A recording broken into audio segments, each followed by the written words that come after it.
Hello and welcome to the second episode of the Before Baby podcast, Becoming You Before You Become a Mum. I'm your host, Lily. I am taking you on my before baby journey of how I'm essentially doing the work on myself before I become a mum. For me, this whole experience has been so important because I feel like when I first started researching this whole trying to conceive space, there really wasn't a whole lot of information on how to mentally prepare. There was a lot of physical health stuff, which is very important, but not a whole lot of, hey, here's how you do the work on yourself before you become a mum, before you are tested in the ultimate way, before you are able to have such a big impression on such a tiny human being. I think particularly from my work as a hypnotherapist, seeing the impact, of course, that parents and childhoods have, it just became so important to me that I started doing the work on myself that I knew I needed to do. Work that maybe I've been putting off. It just became really important to me, but not from a perspective of I need to be perfect, not from a perspective of I'm gonna work on every single thing before I become a mum and I'm then never gonna be triggered and I'm never gonna have anything to work on from when I actually do become a mum. Like, that's just so not true. I'm sure I will be tested in so many ways. In fact, I know I will be. I know that there will be moments where I respond or act in a way that I'm not proud of. But my goal is to just work on the things that I know consciously that I need to work on, that I'm aware of. And that was kind of my whole premise going into this before baby journey that I've been sharing on TikTok, is just working on the things that I'm aware of and not sort of turning a blind eye to the things that I'm aware of. Because as I said, there will be things that I'm not even aware of that will come up, but yeah, just working on those things. And as you probably would have seen on the title of this episode, emotional regulation is what I want to talk about today. And emotional regulation was one of the first things that I decided I needed to work on in this before baby journey. And there's a couple of reasons why, I suppose. I've always known that I've had big reactions, I suppose. You know, when I'm triggered, I turn to just like this fiery side of me comes out and I get very defensive very quickly. As I've said, you know, I'm a fiery lady. There's aspects of this that I like about myself, but there are a few parts of this that I really don't like. And it was actually, I think it was a post from Steph Claire Smith. I really love her. And she's recently been diagnosed with ADHD. And she was talking about how emotional regulation can be quite tricky having ADHD. And, you know, there was a moment where she felt like, you know, she should have been more regulated and she wasn't. And she was just reflecting on that. And that kind of also sparked in my head of, hey, Lil, like, you struggle with that stuff too. Maybe it's worth doing a bit of work on this before you enter this stage of having a little one that is going to be testing your nervous system massively. And that's a big part of emotional regulation, I think, is the nervous system being triggered. And, you know, I am very sensitive to what's going on around me. You know, sometimes even if my partner's like chewing too loudly, I'm like, oh. And you imagine that, but like times freaking 100 when you've got a baby, they're screaming, you feel touched out, hormones are raging. Yeah, for me, it was just like a no-brainer that this was something that I needed to work on. And this emotional regulation, I don't think it's sort of like a set and forget type thing. Like, I don't think you work on it and then you're done and you don't have to. I think it is a lifelong thing. But for me, what it was about was getting back to the things that I knew really, really work for me when it comes to emotional regulation. So for me, when I suppose what introduced me to hypnotherapy and to the subconscious was when I had an eating disorder when I was a teenager, and I saw a hypnotherapist, and that massively changed my life.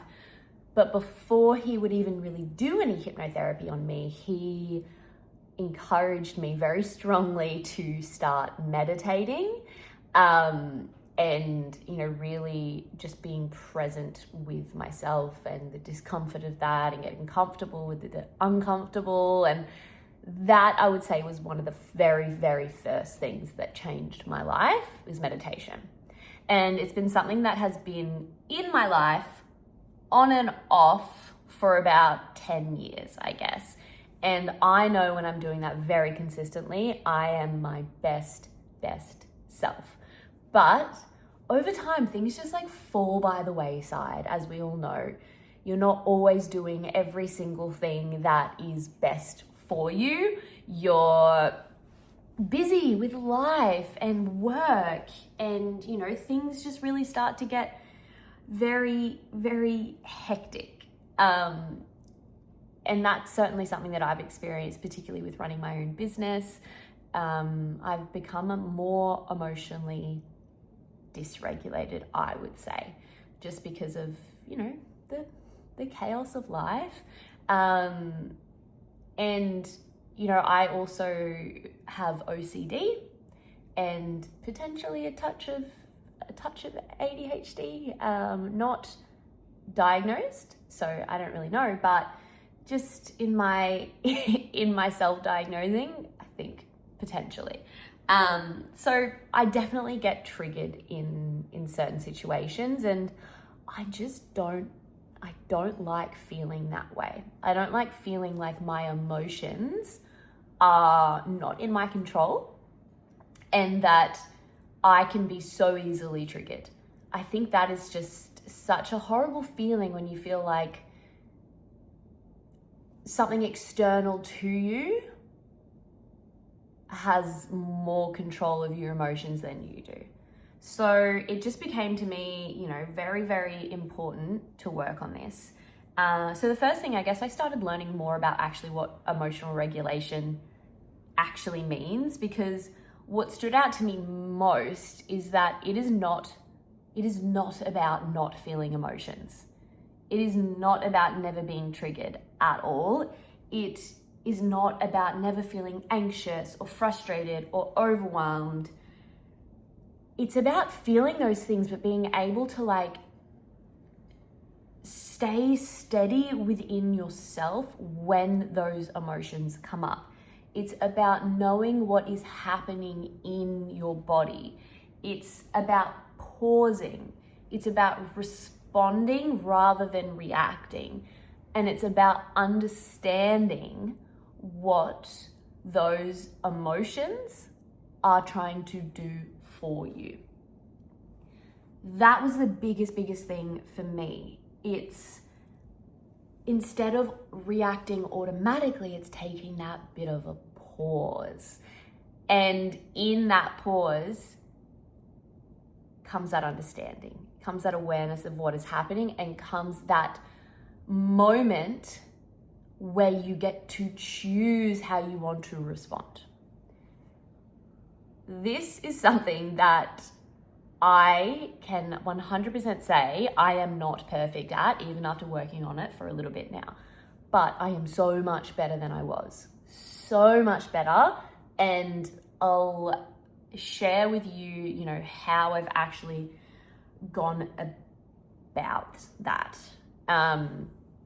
This is stuff that is not going to be like a quick fix. It's not stuff that's going to immediately, although it does have like an immediate calming effect, I find, but it's something that needs consistent practice. This is a change in lifestyle as opposed to doing something one time and it being fixed. It's changing your approach to your life, changing your approach to yourself.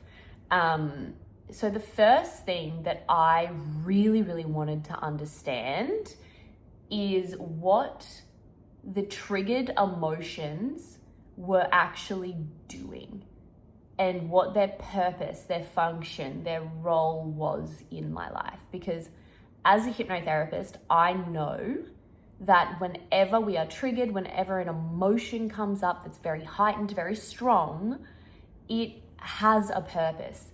It doesn't just come up out of nowhere. It's not just like this,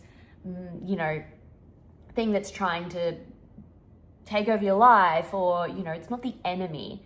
It has a purpose and it has a function.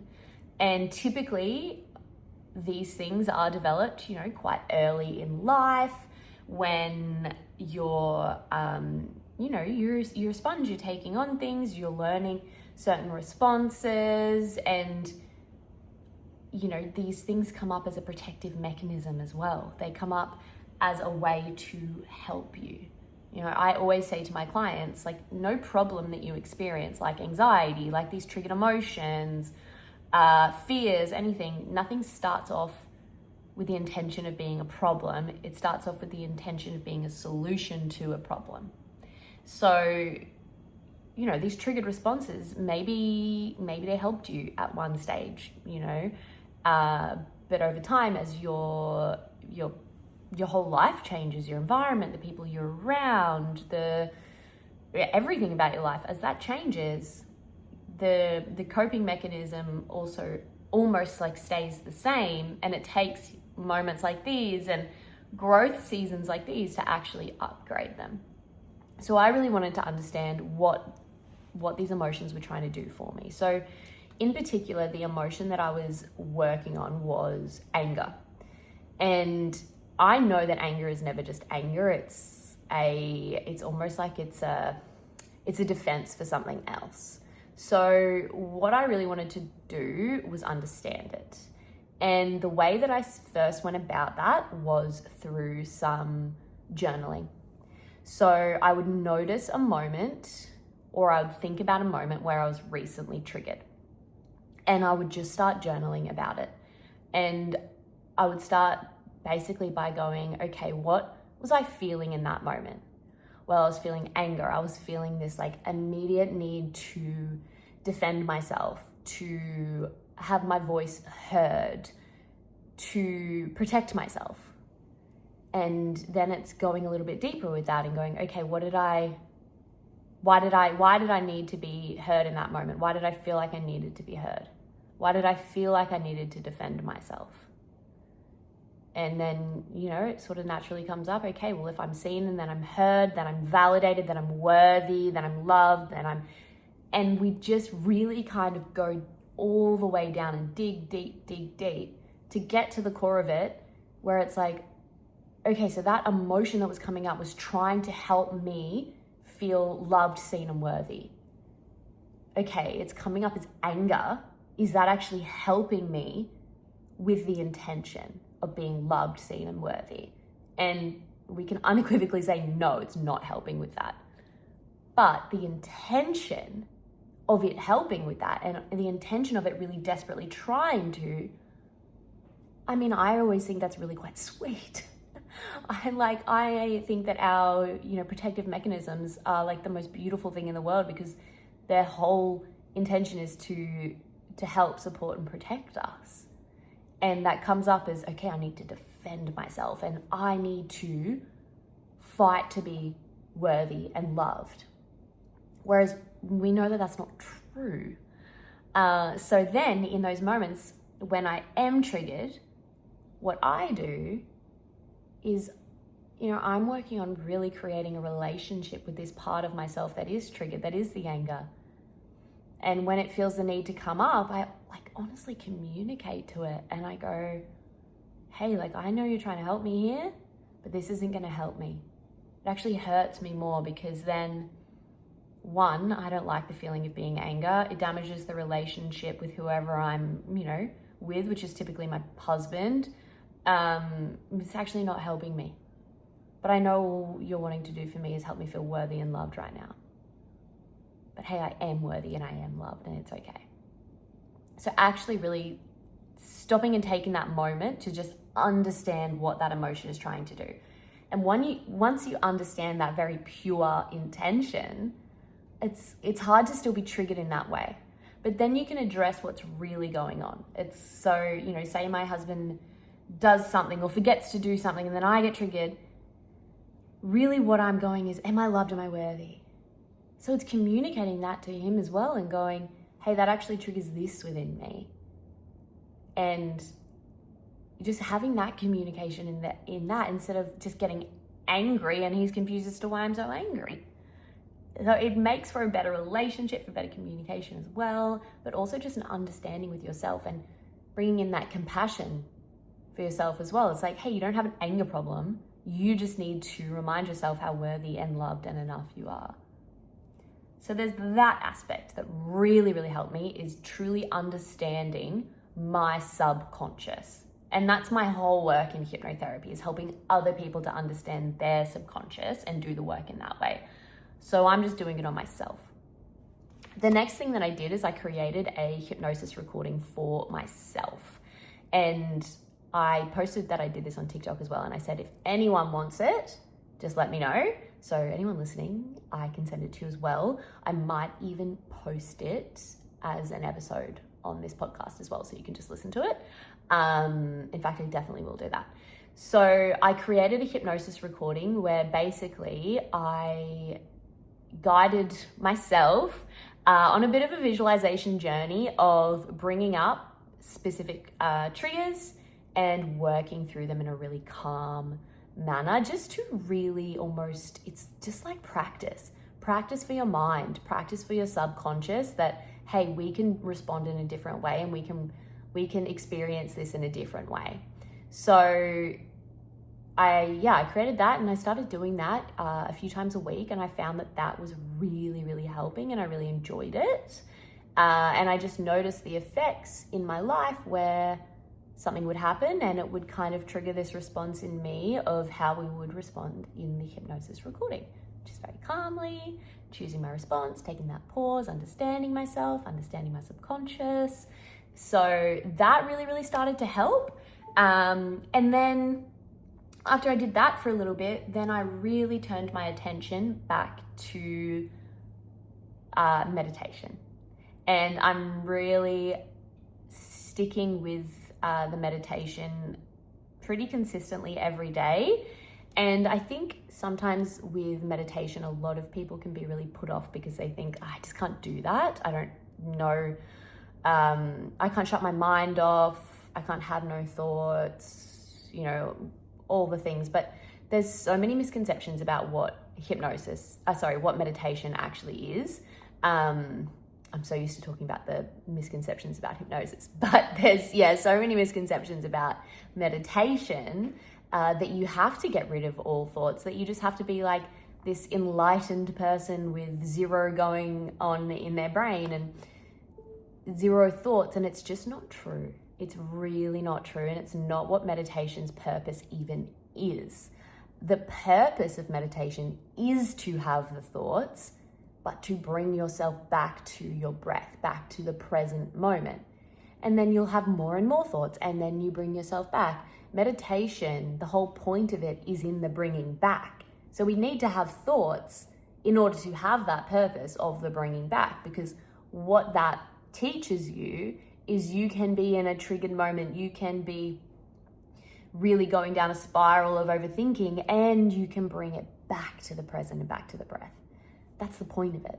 So what I really like to do, the way that I do meditation, and obviously there's heaps of guided meditations out there, which can be fantastic, but what I actually find much more effective is not guided.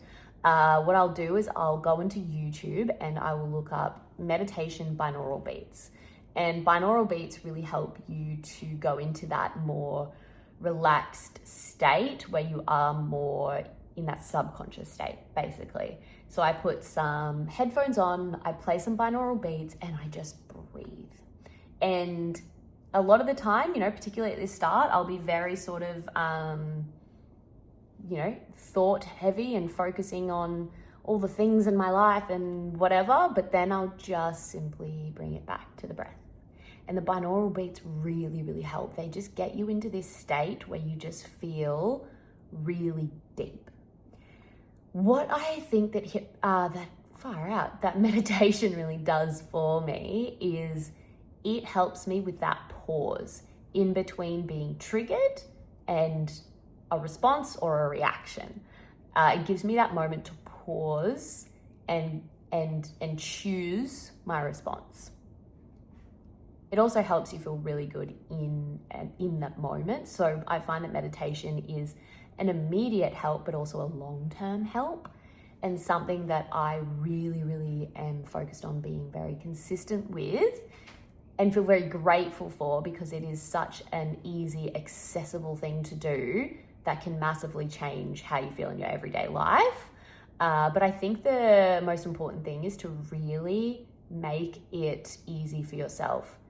Do it when you just say you wake up, you just kind of sit up in your bed and you do it.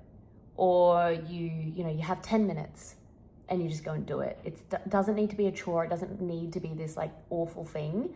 It can be a really beautiful thing. So that's what I have been doing, and it has really, really been helping me feel a whole lot calmer. And also, if anything really comes up for me and I just really need to sort of work through it, I just journal as well. So I do that as well when something's coming up and I just feel like I'm not able to work through it. I journal, and I journal not in a constructive way. Well, not in a constructive way, but not in a structured way, in a way where I just exhaust myself on the page. I truly just exhaust myself and I go, okay, what am I feeling? And I just write it all out until I truly feel like I've gotten it all out of my body. It's like you're depleting yourself of it. And then sometimes what I'll do, I learned this from, I think Elizabeth Gilbert spoke about this. She's the one that wrote Eat, Pray, Love and Big Magic, which I love. But I will it sounds really woo-woo, but I swear it really helps. I ask a question basically to the universe. Hey universe, what can I do to help myself through this? And then I take a couple breaths, I ask the universe to flow through me, and then I write as if I'm writing from the universe to me. And some of the stuff that comes out is just really freaking wise and really, really helpful. And whether it's the universe or I'm just tapping into, this deeper part of me, I truly find that it helps so much. And I always end up feeling so much calmer after it. So that is what I'm doing to help with my emotional regulation going into this next phase of life of pregnancy and birth, and even just in the trying to conceive, of the unknown of all of it. It can bring up so many emotions, and I know that this skill and this work that I'm doing now is going to help me so much, not only now but in the future, for a very long time. And that comes from the work that I do now, but it's from the work that I will continuously do as well. And I think the added benefits of that is, hopefully, if I'm emotionally regulated, my child will take that on as well. And, we know that they're sponges. We can't control, how they feel or anything, but we can control how we feel and how we show up, and hope that that has a positive on-flow effect onto them as well. Because that's our whole goal, right? It's working on ourselves to help not only ourselves, but to help them as well. And that's something that's really important to me, and I know is really important to every parent out there. All anyone wants to do is to show up the best they can for their kid. But yes, thank you so much for listening. If you have any questions or any feedback or anything, I would love if you would send them on through to me.